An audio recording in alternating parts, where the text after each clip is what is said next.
सुबह का समय था। गांव के किनारे वो स्कूल जो कभी बच्चों की हंसी से गूंजता था, अब खंडहर बन चुका था। टूटी दीवारें, झुकी हुई छत और सूनी खिड़कियां, मानो ये इमारत भी अपने बीते हुए दिनों को याद कर रही हो। उसी खंडहर पड़े स्कूल के सामने मास्टर दीनानाथ बैठे हुए थे। उम्र ने उनकी कमर झुका दी थी, लेकिन आंखों में अब भी शिक्षा की वही लौ जल रही थी। तभी वहां मीरा आ पहुंची। अरे मीरा, तुम शहर से कब आई? मास्टर जी, कल रात को ही गांव वापस आई हूँ। तो फिर तुम इस गांव में वापस क्यों आई? तुम्हारी तो पढ़ाई पूरी हो गई होगी। अब तुम्हें शहर में कोई अच्छी नौकरी कर लेनी चाहिए। ये सुनकर मीरा चौंक गई। उसकी नजरें अपने आप उस खंडहर पड़े स्कूल की ओर चली गई, जहाँ कभी उसने भी पढ़ना सीखा था। नहीं मास्टर जी, मुझे आपकी बचपन की शिक्षा याद है। आपने कहा था कि शिक्षित होने के बाद दूसरों को शिक्षित करना बहुत ही पुण्य का काम होता है। अब मैं यहाँ आई हूँ और अब मैं इस खंडहर पड़े हुए स्कूल को दोबारा खोलूंगी। ये सुनते ही मास्टर दीनानाथ की आंखों में चमक आ गई। क्या सच में? हाँ मास्टर जी, सच में। इतना कहकर मीरा वहां से चली गई। कुछ ही दिनों में मीरा ने अपने इरादों को काम में बदलना शुरू कर दिया। गांव वालों की मदद से वो खंडहर पड़े स्कूल को ठीक करवाने लगी। दीवारों पर नया पेंट चढ़ा, टूटी छत सही हुई, फर्श साफ हुआ।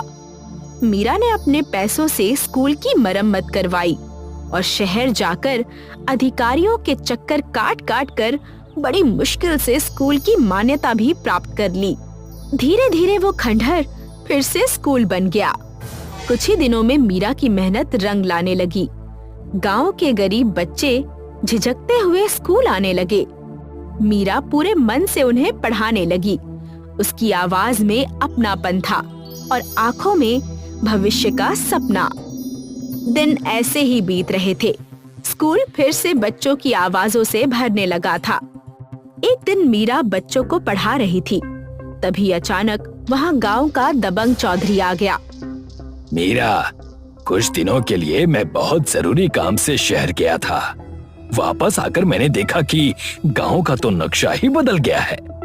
हाँ चौधरी साहब, स्कूल खंडहर हो चुका था। मैंने बड़ी मुश्किल से गांव वालों की मदद से और अपने पैसे लगाकर स्कूल की मरम्मत करवाई है और कुछ अधिकारियों की मदद से स्कूल की मान्यता भी प्राप्त कर ली है। अब हमारे गांव के बच्चे शिक्षित हो जाएंगे। मीरा की बात सुनते ही चौधरी का चेहरा लाल हो गया। बकवास बंद कर। 4 किताबें क्या पढ़ ली, खुद को अफसर समझने लगी है। अरे शायद तू नहीं जानती कि इस स्कूल को खंडहर बनाने में मेरा ही हाथ था। मैं नहीं चाहता कि इस गांव के बच्चे पढ़ें, क्योंकि वो जितना पढ़ेंगे उतना ही मुझसे सवाल करेंगे। और जरूरी नहीं कि हर बच्चा पढ़ लिख कर अफसर बने। अगर सभी बच्चे अफसर बन जाएंगे तो खेत में काम कौन करेगा, मजदूरी कौन करेगा? ये सुनकर मीरा स्तब्ध रह गई। तभी वहां मास्टर दीनानाथ पहुंच गए। वर्षों पहले इस स्कूल को मैं ही चलाता था चौधरी साहब। आपने ही उस समय इस स्कूल को बंद करवा दिया था। मीरा ने बड़ी मेहनत से इसे दोबारा शुरू करवाया है। अब इसे बंद मत करवाइए। चौधरी और भी क्रोधित हो गया। उस समय तूने भी वही गलती की थी। ये स्कूल मेरी जमीन पर बना है। मीरा ने भी वही गलती की है, इसकी दोबारा मरम्मत करवाई है। लेकिन स्कूल का मालिक मैं हूँ। अब ये स्कूल नहीं चलेगा। इतना कहकर चौधरी ने स्कूल के बच्चों को अपमानित करते हुए बाहर निकाल दिया। सभी बच्चे निराश होकर अपने अपने घरों की ओर लौट गए। चौधरी ने स्कूल के बाहर ताला लगाया और वहां से चला गया। मीरा गुस्से और बेबसी के बीच स्कूल के सामने लगे पीपल के वृक्ष के नीचे बैठ गई। वो पेड़ जो वर्षों से गांव को देख रहा था, आज फिर एक टूटते सपने का गवाह बन रहा था। बूढ़े मास्टर दीनानाथ की आंखों से आंसू बहने लगे। मैं सोचता था कि शायद चौधरी का मन बदल गया होगा, लेकिन उसके विचार आज भी वही 20 साल पुराने, घटिया और वहशी हैं। वो इस गांव को कभी भी शिक्षित नहीं होने देगा। इतना कहकर मास्टर दीनानाथ रोते हुए वहां से चले गए। मीरा काफी देर तक उसी पीपल के पेड़ के नीचे बैठी रही। कुछ देर बाद वो चुपचाप उठी और अपने घर की ओर चली गई। अगले दिन मीरा चौधरी की हवेली पहुंची। मीरा ने चौधरी को समझाने का प्रयास किया, लेकिन चौधरी ने उसे अपमानित किया और अपनी हवेली से बाहर निकाल दिया। मीरा की आंखों में आंसू आ गए। बिना कुछ कहे वो अपने घर लौट आई। तो क्या मेरे गांव के बच्चे कभी शिक्षित नहीं हो पाएंगे? अब समझ में आया कि मेरे माँ और पापा ने मुझे पढ़ने के लिए शहर क्यों भेजा था। मीरा काफी देर तक इसी बारे में सोचती रही। सोचते सोचते उसकी आंखें भारी हो गईं और वो गहरी नींद में चली गई। कुछ देर बाद मीरा की आंख एक जंगल में खुली।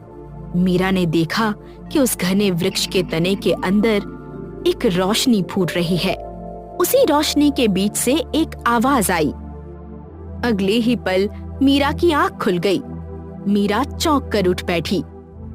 बड़ा ही विचित्र सपना था। ऐसा लग रहा था जैसे मैं सच में जंगल में मौजूद थी। मीरा को ना जाने क्या हुआ। वो अपने घर से बाहर निकली और सीधा गांव से कुछ दूर जंगल की ओर चल पड़ी। तभी मीरा की नजर एक बहुत ही घने वृक्ष पर पड़ी। ये तो वही वृक्ष है जो मुझे सपने में दिखाई दिया था। मीरा ने देखा कि उस वृक्ष के तने के अंदर से मोती सी रोशनी फूट रही थी। डरते डरते मीरा उस रोशनी की ओर बढ़ी और तने के अंदर चली गई। अचानक उसने खुद को पेड़ की मोटी शाखाओं के ऊपर बने एक अनोखे संसार में पाया। वहां एक स्कूल था, लेकिन जमीन पर नहीं बल्कि पेड़ की मोटी शाखाओं पर। कक्षा की दीवारें पत्तों की थीं, छत फूलों की और ब्लैक बोर्ड चमकते पत्थर का। तभी मीरा के सामने एक सुंदर स्त्री आ गई। कौन हो तुम और ये सब क्या है? समझ लो कि मैं इस स्कूल की गुरु माँ हूँ। ये पेड़ के ऊपर बना स्कूल मेरा ही है, एक जादुई स्कूल। तुम अपने गांव के बच्चों को यहाँ आकर पढ़ा सकती हो। मैं कौन हूँ इसका रहस्य तुम्हें कुछ समय बाद पता लग जाएगा। मीरा का चेहरा खुशी से भर गया। मीरा स्कूल से बाहर आ गई और गांव पहुंचकर सारी घटना मास्टर दीनानाथ को बता दी। ये तो बड़ी ही विचित्र बात है, लेकिन जो भी हो, हमें अभी इसके रहस्य तक नहीं जाना है। सबसे ज्यादा जरूरी है इस गांव के बच्चों का शिक्षित होना, जो चौधरी नहीं चाहता। मीरा खुश हो गई। अगले दिन मास्टर दीनानाथ और मीरा गांव के सभी बच्चों को तैयार करवाकर जादुई पेड़ के ऊपर बने स्कूल में ले गए। मीरा उस दिन से बच्चों को पढ़ाने लगी और गुरु माँ भी बराबर से बच्चों को पढ़ाने लगी। समय ऐसे ही बीतने लगा।